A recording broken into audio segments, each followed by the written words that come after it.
गोष्ट मी तुम्हाला आम्ही शेताला आलो आणि काय घडलं सांगतो. आम्ही आलता तर तिथं माकडं होती. मग माकडं होण्याबरोबर जी आम्ही इथं बुट्टी ठेवून आलो तिकडं. मग माकड आमच्या पाठी लागलं. मग आम्ही शेतात कसं बसं करून तरी गेलो आणि आजोबासनी आम्ही बोलवलेलं, तिने बघून गेलो.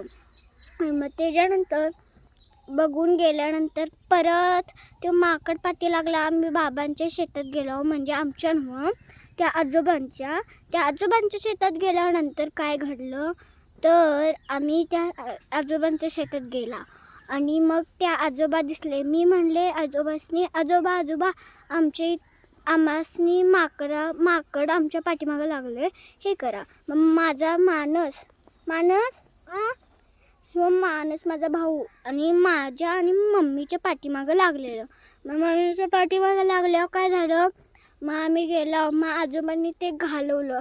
असं वाटलं की देवानं दर्शन दिलं आपल्यासनी, म्हणजेच आपल्या देवासनी वाचवलं. नाही तर ते आजोबा तरी होतात, नाही तर देवान तरी हे दर्शन किंवा वाचवलं असं आहे बघा.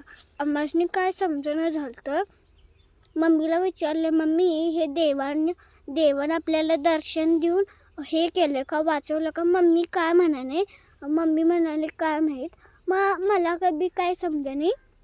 थांबा तुम्हाला इथलं दाखवतो, आमचं शेत ते दाखवतो. हां काय, थांबा.